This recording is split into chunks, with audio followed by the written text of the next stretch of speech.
चलो ठीक है, वेलकम टू माय शतक विषयम सेंटर चैनल। ठीक है, आज हम लोग पढ़ने वाले हैं क्या, परमाणु। परम अणु, परमाणु किससे मिलकर बना है, परम अणु मतलब सबसे छोटा, परम मतलब सबसे, क्या होता है सबसे। तो इसकी उत्पत्ति सबसे पहले महर्षि कणाद ने दी थी। क्या दी थी, किसने, महर्षि कणाद। महर्षि कणाद ने एक परमाणु की परिभाषा दी थी। वो परिभाषा क्या थी कि वह कण जो अविभाज्य है, क्या है, अविभाज्य, अर्थात सबसे छोटा कण जिससे और हम अधिक नहीं तोड़ सकते। क्या, जिससे हम और अधिक नहीं तोड़ सकते हैं, क्या कहलाता है, परमाणु। मतलब अणुओं का सबसे छोटा कण ही क्या कहलाता है, परमाणु। अणुओं का सबसे छोटा कण क्या कहलाता है, परमाणु। तो लिखो परमाणु की परिभाषा। परमाणु वह छोटा, ये पाठ का नाम ही है, ठीक ना, ठीक। कौन सा पाठ है तुम लोग का, 12। कौन सा पाठ है, पाठ 12। नाम क्या है, परमाणु। परमाणु, परमाणु वह छोटा कण है जिससे और छोटे कणों में विभाजित नहीं कर सकते। छोटा कण है जिसे और अधिक छोटे कण में, छोटे कण में विभाजित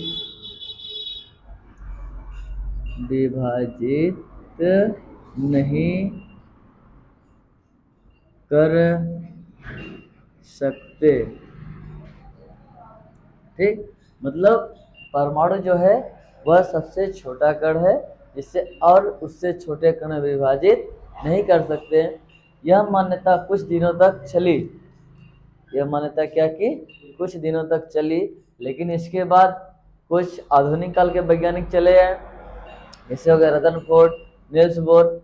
इन लोगों ने क्या किया, परमाणु को ही तोड़ डाला। क्या किए, परमाणु को ही तोड़ दिए। परमाणु को तोड़ के उसको कितने क्लासिफाई कर दिए, इलेक्ट्रॉन, प्रोटॉन, न्यूट्रॉन में विभाजित कर दिए। बता दिए कि परमाणु से भी छोटा कण होता है, वो क्या होता है, इलेक्ट्रॉन, प्रोटॉन, न्यूट्रॉन।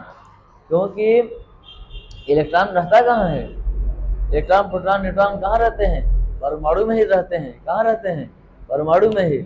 मतलब हमारे को पता चल गया कि परमाणु से भी छोटा कण क्या होते हैं, इलेक्ट्रॉन, प्रोटॉन और न्यूट्रॉन, पॉजिट्रॉन।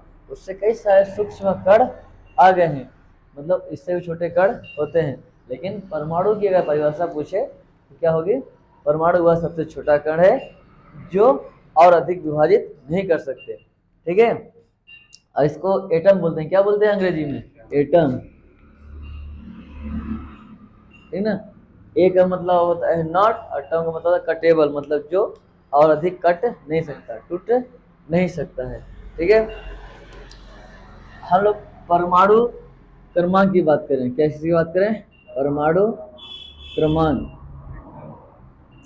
किसी भी तत्व का परमाणु क्रमांक, परमाणु क्रमांक क्या होता है, जिस परमाणु में, किसमें, जिस परमाणु में, जिस परमाणु में जितने इलेक्ट्रॉन हैं, कितने, जितने इलेक्ट्रॉन होते हैं,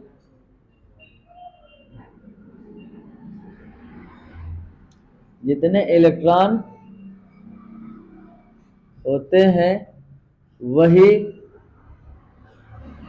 क्या होता है, परमाणु संख्या कहलाती है। क्या कहलाती है, परमाणु संख्या या क्रमांक, परमाणु संख्या या क्रमांक कहलाती है। ठीक है, मतलब कहने का, जिस परमाणु में जितने इलेक्ट्रॉन रहेंगे उतने ही क्या होगा, उसका परमाणु क्रमांक होगा। क्या होगा, उतना ही उसका परमाणु क्रमांक होगा। ठीक,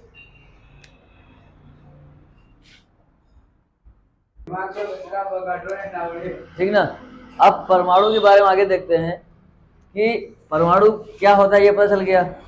लेकिन परमाणु की बारे में उसको साइंटिस्ट आने लगे और धीरे धीरे अपना अपना विचार विमर्श देने लगे कि परमाणु कैसा होता है, उसमें क्या क्या कण होते हैं, क्या नहीं होते हैं, तो ये सब बताने लगे। सबसे पहले कौन है? Sir J Thompson. सबसे पहले कौन है? Sir J Thompson. तो उन्होंने क्या कहा, एक मॉडल पढ़े होंगे एक छोटी क्लास में, लगभग 9th या 10th में, plum pudding model. Plum pudding या उसे बोलते हैं वाटरमेलन मॉडल या तरबूज मॉडल, पढ़े हो? तो उसमें उन्होंने बताया, सर जे थॉमसन ने क्या बताया कि कोई भी इलेक्ट्रॉन जितने हैं किसी परमाणु में,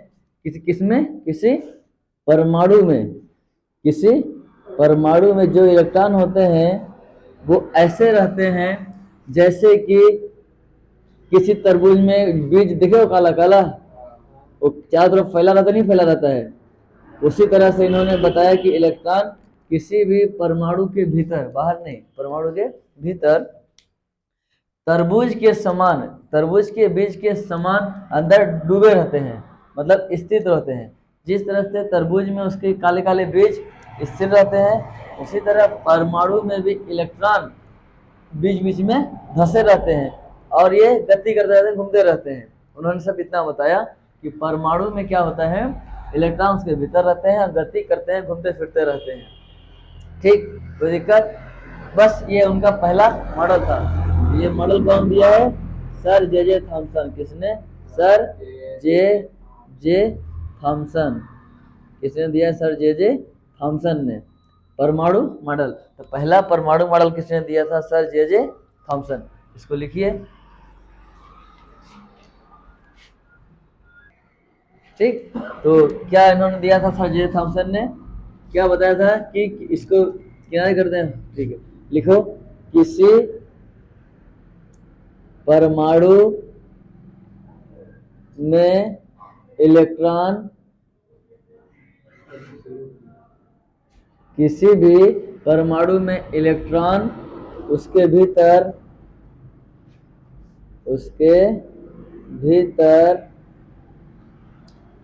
स्थिर होते हैं। क्या होते हैं?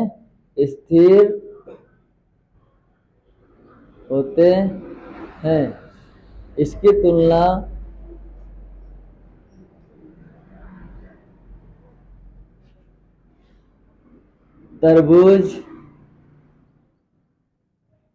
तरबूज के बीज के समान बताया है।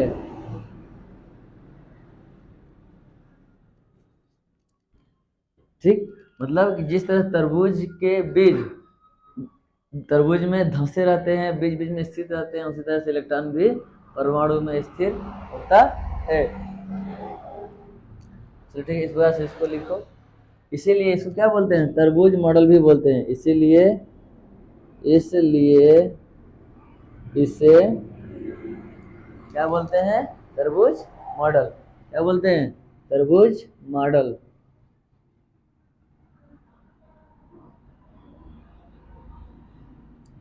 तरबूज मॉडल कहते हैं,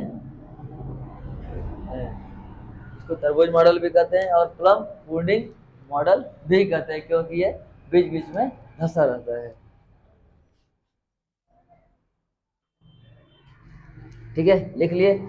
और ये इलेक्ट्रॉन करते क्या हैं? यहाँ चुपचाप बैठे नहीं रहते हैं। क्या बताया कि ये क्या करते रहते हैं? गति करते रहते हैं। और थॉमसन बताएं कि ये इलेक्ट्रॉन ऊर्जा पाकर उचकते भी हैं। क्या करते हैं? उचक के भाग जाते हैं। आजकल देखते ही हो क्या होता है, जहाँ जेबम पैसा आया वो कभी घर में नहीं रहने वाला, वो अपना गली छोड़ेगा, दूसरी गली में क्या करेगा? राउंड मारेगा। मतलब उसी पर इलेक्ट्रॉन अपनी कक्षा को छोड़ता है, दूसरी गली में पहुंचता है, दूसरी की कक्षा में जाएगा, वहां भी चला जाएगा। फिर जब वहां से मार खाएगा, गति करते करते थक जाएगा, फिर क्या करेगा? फिर वापस अपने घर आएगा वापस। उसी प्रकार इलेक्ट्रॉन भी थकने बाद कहाँ आता है? अपनी पूर्व कक्षा में फिर से आता है। तो वहां से क्या करता है? इलेक्ट्रॉन उत्सर्जित करता है। क्या उत्सर्जित करता है? इलेक्ट्रॉन। यही कारण है कि सर जे थॉमसन नहीं बता पाए कि उन्होंने क्लासिफाई नहीं कर पाया था कि इलेक्ट्रॉन जब गति करता रहता है ऊर्जा खोता है। आखिर ऊर्जा आती कहाँ से है, ऊर्जा आती कहाँ से है, इसकी व्याख्या उन्होंने नहीं कर पाए थे। इसी को बोलते हैं स्पेक्ट्रम व्याख्या। स्पेक्ट्रम की व्याख्या उन्होंने नहीं कर पाया था, इसीलिए ये मॉडल क्या हो गया था उनका, फेल हो गया था। क्या हुआ था, फेल हो गया था। तो याद आया, इलेक्ट्रॉन कभी भी अपने घर में नहीं रहता, ये छोड़ छाड़ के भाग जाता है दूसरी गली में घूमने फिरने। ठीक, याद रखना। इसीलिए सर जे थॉमसन का परमाणु मॉडल क्या हो गया था, फेल। तो उनका पूछता है क्वेश्चन कि सर जे थॉमसन के परमाणु मॉडल का दोष, तो क्या बताओगे। पहला नंबर कि उन्होंने इलेक्ट्रॉन के स्पेक्ट्रम की व्याख्या नहीं कर पाए थे। स्पेक्ट्रम का मतलब जब इलेक्ट्रॉन उच्च ऊर्जा स्तर से निम्न ऊर्जा स्तर में जाता है, मान लेते हैं ये दो ऊर्जा स्तर हैं, इस ऊर्जा स्तर से इलेक्ट्रॉन निम्न ऊर्जा स्तर में आता है तो एनर्जी को रिड्यूस करता है, रिलीज करता है, बाहर निकालता है। तो जब इलेक्ट्रॉन ऊर्जा बाहर निकालता है तो वो ऊर्जा का एक स्पेक्ट्रम बनता है, जो कि उन्होंने इसकी व्याख्या नहीं कर पाए थे। फिर इसके बाद आए थे नील्स बोर रदरफोर्ड, उन्होंने इस सब चीज की व्याख्या की थी। ठीक,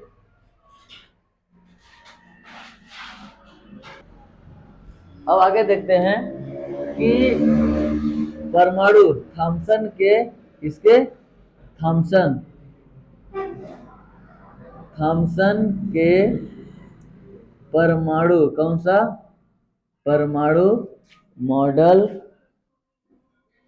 के दोष, क्या पढ़ेंगे आज हम, दोष देख रहे हैं। अब दोष में क्या था, पहला नंबर कि जैसे जिस तरह से रदरफोर्ड ने अल्फा कण पकड़े थे और पकड़ के क्या किए थे, बौछार काई पर, एक सोने की पतली पन्नी पर, तो उस पर अल्फा कण बौछार किए तो वहां से क्या पता चला कि परमाणु कैसा होता है, खोखला होता है, इलेक्ट्रॉन होते हैं तो वहां से क्या करता है, प्रतिकर्षित हो जाता है, बीच में धन आयन होता है इसलिए बाहर आता है।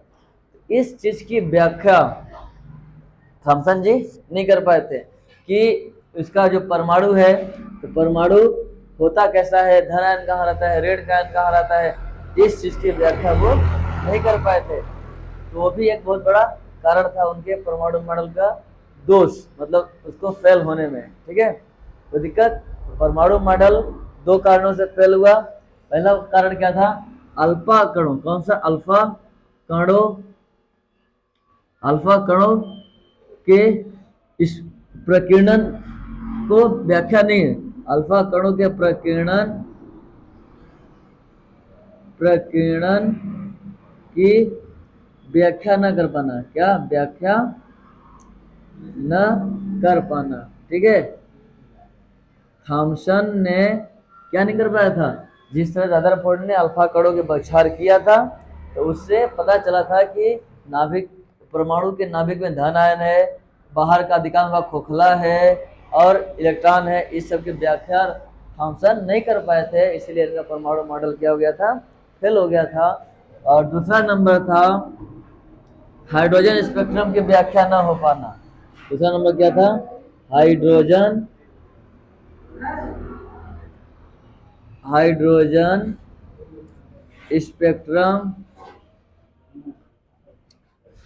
स्पेक्ट्रम की व्याख्या न कर पाना, मतलब रदरफोर्ड जो थे, थॉमसन जी जो थे, इन्होंने हाइड्रोजन स्पेक्ट्रम की व्याख्या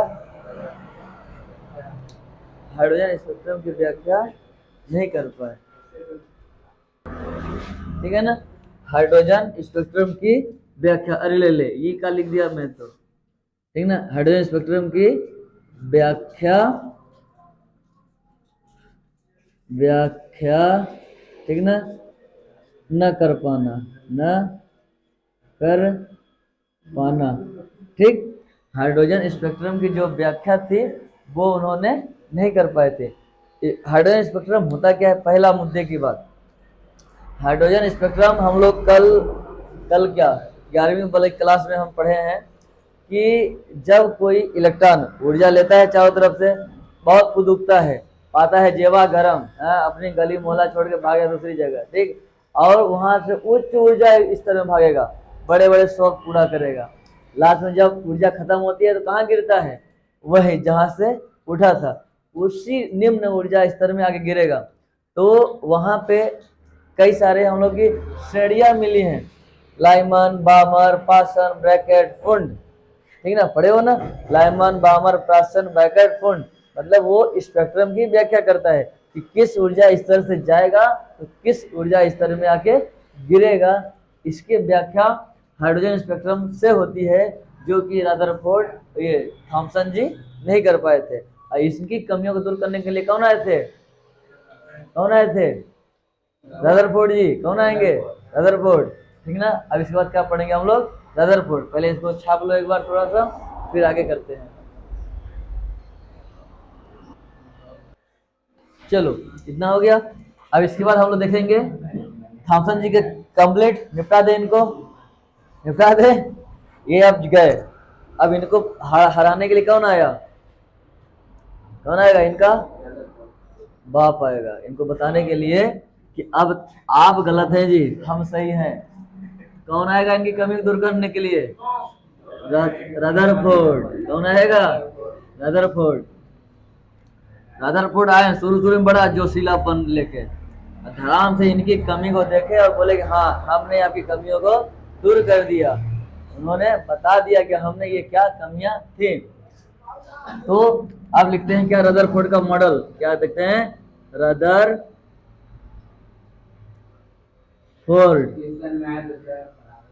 1866 है। रदरफोर्ड का परमाणु मॉडल, ठीक है। रदरफोर्ड का क्या आएगा, ठीक ना। रदरफोर्ड का क्या देखेंगे, परमाणु मॉडल। रदरफोर्ड के परमाणु मॉडल में हम देखेंगे, ये परमाणु मॉडल कब आया था, 1911 में। कब आया था, 1911, ठीक। तो रदरफोर्ड के परमाणु मॉडल में इन्होंने क्या किया, सोने की पतली पन्नी, किसकी, सोने की पतली पन्नी, कैसी पन्नी, पतली पन्नी, कैसी पन्नी कैसी पन्नी लिए, पतली पन्नी। पत्नी मतलब लेयर, पन्नी नहीं, बरसाती नहीं कि बरसाती वाली पन्नी, ठीक ना। सोने की पतली मतलब एक बहुत पतला लेयर लिए, सोने का, किसका, सोने का, हाँ। 10⁻⁻5 या 10⁻⁻6 सेंटीमीटर इतनी पतली थी उस पन्नी को लिए। हाँ हो गया, उसकी दिक्कत नहीं है, ये लगभग में डाटा चलता है, एग्जैक्ट नहीं। वह 10th में आप लोग पढ़े होंगे 0.0004 सेंटीमीटर पढ़े हो, तो जो भी ऑब्जेक्टिव में आएगा उसको आप लोग लिख लेना, कोई दिक्कत नहीं है। तो उन्होंने जब पतली पन्नी में बौछार किया तो अल्फा कण इस तरह से आए, क्या किए, ये टकराए, ये क्या आ रहे हैं, अल्फा कण क्या आ रहे हैं ये गया अल्फा कण, कौन गया, अल्फा कण। बालक इधर देखो, चिड़िया चुग जाएगी तो कोई मतलब नहीं चलेगा खेत का। अब आगे देखें, ये है मेरा क्या है, परमाणु, क्या है, परमाणु। थॉमसन बेचारा आए थे रोते गाते, शुरू में कुछ बता के चले गए कि इलेक्ट्रॉन तो रहता है। रदरफोर्ड कहे ठीक है भाई, हम कहाँ कहा दिन नहीं आना इलेक्ट्रॉन, इलेक्ट्रॉन था ये आना, लेकिन और व्याख्या जो नहीं कर पाए वो कौन करके गए, रदरफोर्ड। ये कहे हाँ तू कगरे हुआ बाबा, हम बता गए दोहरे के, अल्फा कर लिया हुआ पहले, अब पतली पन्नी में बौछार करवाए, फिर पता चला कि बीच में क्या है, बीच में होता है धन आयन, क्या होता है, धन आयन। लेकिन ये पता कैसे चला, उनको पता पहले तो नहीं था, लिया अल्फा कण बोझरा दे सब जात हो रहे लड़ा। अब यहाँ आके लड़े टकराए परमाणु से, टकराने के बाद जैसे टकराए तो कुछ इलेक्ट्रॉन क्या किए, यहाँ से सीधे जहाँ पे भाग खोखला था, कैसा था, खोखला था, वहां क्या कर गए, सीधे बाहर निकल गए। लेकिन कुछ अल्फा कण आए, कैसे आए, कुछ अल्फा कण आए, क्या किए, सीधे निकल गए। लेकिन जो, हाँ और बना लेते हैं खूब सारा, कुछ आए और टकरा के कहाँ चले गए, यहाँ मत बनाओ टकराने वाला नीचे करते हैं। बाहरी वाला अल्फा लाइन सीधा होनी चाहिए, सीधे कहाँ निकल गए, बाहर। लेकिन जानते हो आप लोग कि जहाँ पे अल्फा कण आए बीच में धन आयन है, तो जैसे ही यहाँ पे आए धन आयन इसको क्या कर दिया, प्रतिकर्षित। क्या कर दिया, प्रतिकर्षित। इधर से ये लोग आए पास में मतलब ये क्या हो गया, प्रतिकर्षित, और कुछ आए तो क्या निकल गए, सीधे बाहर। क्लियर हुआ इतना। जो नाभिक के पास में आए वो क्या कर गए, मार्ग से मुड़ गए, बिछड़ गए, ठीक है, रास्ता बदल लिए। ठीक है, तो रदर ये क्या हुआ इनके मॉडल में। और जो बीचों बीच है, क्या है, बीचों बीच लगभग लाखों करोड़ों में से लगभग 2-4-5 तो कण ऐसे मिले जो गए और यहाँ बीचों बीच गए, अब मुड़ के सीधे कहाँ गए, क्या किए, वापस आ गए। क्या किए, वापस। ये बहुत कम में मिला, बहुत किसमें मिला, बहुत कम कण मिले। मतलब लाखों कण बौछार के उसमें 2-4-5 वैसे मिल गए। इसका मतलब ये पता चला, इसके निष्कर्ष ये रदर, ठीक ना, रदर कर लेना उसको। तो जैसे धन आयन है धन आयन, तो निष्कर्ष क्या निकला, परमाणु था, इलेक्ट्रॉन था, धन आयन। अल्फा कण होते हैं कैसे, निगेटिव आयन वाले। कैसे होते हैं, ऋणात्मक। ये देखो गए जहां धन आयन था, सॉरी अल्फा कण कैसे होते हैं, लिख लो कहीं पर। अल्फा कण पर कौन सा आयन रहता है, धन आयन। क्या रहता है, धन आयन। इलेक्ट्रॉनों पर ऋण आयन, प्रोटॉन पर धन आयन, न्यूट्रॉन पर जीरो, उदासीन, कोई आयन नहीं होता। ठीक है, एक तो बीटा भी लिख लो। क्या लिख लो, बीटा माइनस ऋणात्मक होते हैं। ठीक है तो ये जो अल्फा कण गए, जो धन आयन था ये भी धन आयन। धन धन आयन क्या करते, धन धना धन। बालक जब समान आयन में आते हैं कैसे होते हैं, समान आयन, तो एक समान प्रतिकर्षित होते हैं। एक समान आयन क्या करते हैं, प्रतिकर्षित, एक दूसरे धक्का मारते हैं। क्या करते हैं, धक्का। पसंद तो है नहीं, सेम आदमी किसी भी पसंद नहीं करते हैं। जैसे ये भी धन धन धन धन धक, मतलब क्या कर दिया, धक्का मार दिया। क्या किया, धक्का। ये धन इस धन को क्या कर दिया, धक्का मारा, किनारे भाग गए ना, मार कर खुदा दिया, भाग।